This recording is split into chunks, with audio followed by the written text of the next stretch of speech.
All right, here we go with film notes part three. So a fade can be to or from black and white. It can begin in darkness and go to full brightness, called fade in, or it can gradually get darker, called fade out. Again, get that in your notes. And a fade often suggests or implies that time's passed, or it could signify the end of a scene. Side note: Screencastify, which is what I'm using to make these videos, has really bad quality with the YouTube videos. So you've got to really, really listen to the audio, and I'll try to narrate a little bit too. It's more about the visuals than hearing what they have to say. So just pay attention to what happens if you can't hear the best.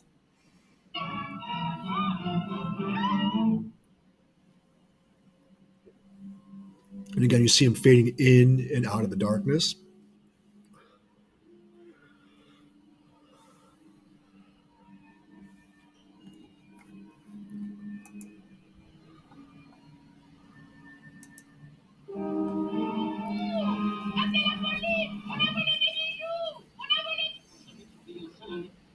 All right, so again, a bunch of examples. I think showing is better than telling. So you get it.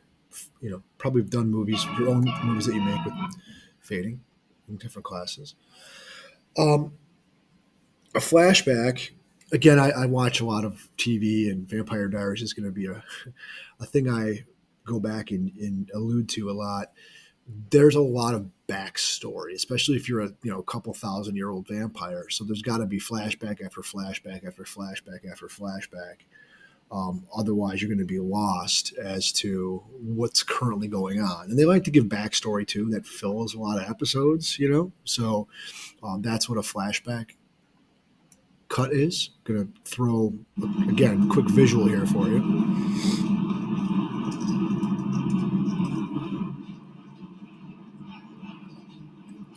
I can move that off of his face. Sorry.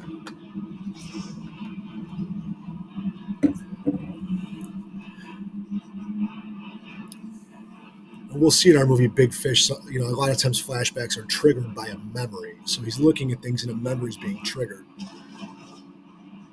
PTSD type, reminding him of the war with all the flashing lights and things that are just going on around him.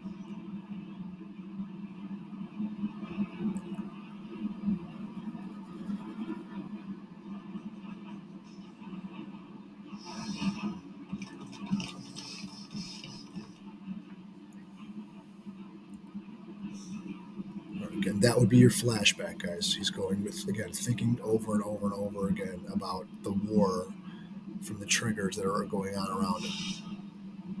And he reminds him of a soldier. And with this, it's going to be something terrible.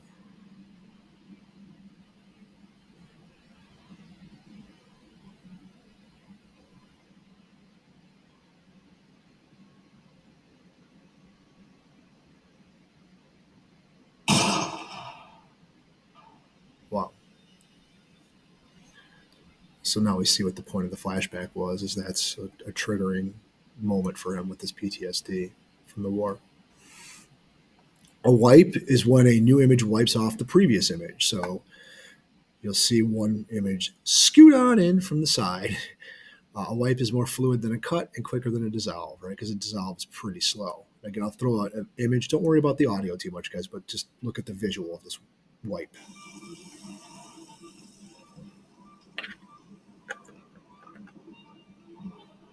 Sorry about the mess.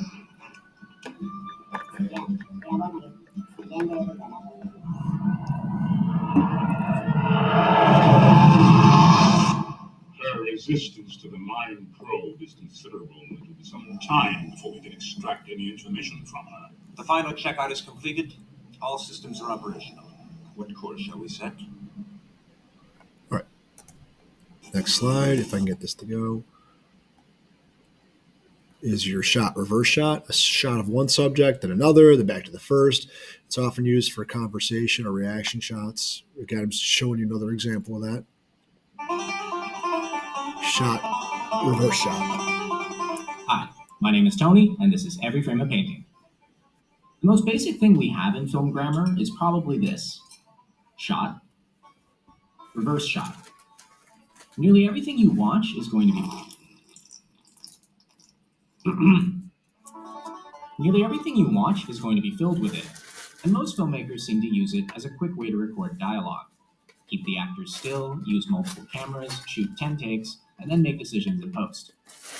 But I think shot reverse shot is still powerful when it's done precisely. And a good example of that is the work of Joel and Ethan Coen. We thought he was the Toad. Because the Coens are masters of the dialogue scene, and they've done it by keeping their shots simple but precise. Can I share something with you? So today, let's reconsider shot reverse shot. What can we learn from the way the Coens use it? But let me ask you a question. Would an imbecile come up with this? Yes. One of the first things you notice about the Coens is that they like to film dialogue from inside the space of the conversation. And that means the camera is usually in between the two characters, so that they each get separate shots. Do I make myself clear? In other words, they shoot a lot of singles. I'm sorry, I wasn't listening. Ow! Other filmmakers, like Paul Greengrass, prefer the camera behind the characters, usually on a very long lens, so you feel like you're spying. I want to know what happened. What happened? Jason Bourne happened. You got the files. Then let's cut the crap. The Coens and Roger Deakins don't do this. In fact, they film almost exclusively on wide lenses.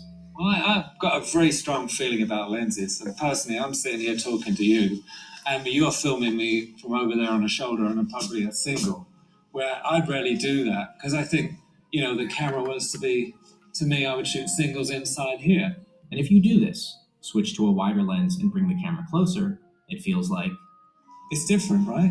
There's a sense of presence. You're right there with somebody who's supposed to be. I think psychologically it's a totally different effect. So. But what is the psychological effect? If a long lens feels like you're spying, then how does this lens make you feel? Look, something is very wrong.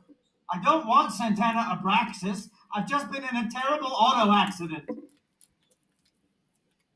I would say it's two feelings. Kind of uncomfortable, and kind of funny. And it fits. Because the Coens like to isolate individuals, trapping them in situations that they really have no control over. And because the lens is right here... Now, we had a deal here. A deal's a deal. Is it, Jerry? You watched those three boys sold up in Brainerd. And that's Frank Gallagher, in case you guys we're ever watched trapped with Shameless. them. The other effect is visual. The Coens shoot mostly on a 27 or 32mm lens, and they often push in to exaggerate some part of an actor's face. Frank Raffo, my brother-in-law, was the principal barber. And man, did he talk. Using wide lenses doesn't just exaggerate the face, it also exaggerates forward camera movement, like dollying into a close-up. Also, a sense of action, like if I bring my hand closer or further from the camera, the widening lens is going to have much more effect. And even if I'm shifting like this, Maybes don't make it so. it's going to feel more live, more edgy. What? Are you kidding? We got us a family here. But the third effect of shooting singles this way is environmental. Shots like this have a nice balance between the character and everything around her. I'd be very surprised if our suspect was from Brainerd. Yeah. And it helps us get a quick read on very minor characters. Think about how well you know this woman just from her clothes and her workspace. We can't give out no information.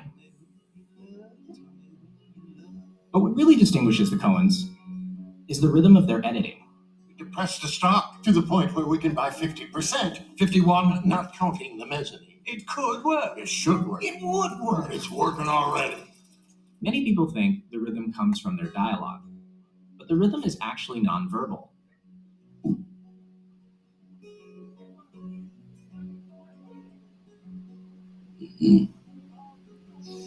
Sometimes to feel the rhythm, you have to see it done badly. This is a film they wrote but didn't direct. Watch the awkward pause between two lines of dialogue. Not that I judge. How terribly interesting. But is there a tournament of some description with various rowdy goings-on? It just feels off. Now watch this moment directed by them. Cigarette? Right. And this rhythm is what underlies so many of their scenes. And it's how they find the nonverbal moments that other directors don't look for.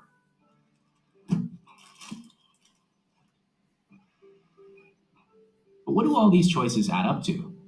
I think it creates a particular tone. Because on one level, the Coens want you to laugh at these people. After all, they use the wide lens to exaggerate the face, and they time the scene for humor.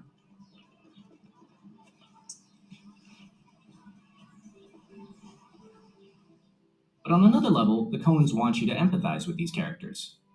They frame wide enough so you can see the environment, and they put the lens right next to people at their lowest point. I'm dying. Do something. Help me. There's an old saying, I'm gonna tragedy is a close-up, comedy is a long shot. Going to pause there, guys. Just again, a little bit of background on the reverse shot, and then a lot of history of Joe and Ethan Coen, and just going back to a lot of the different things we talked about, how different shots affect stuff.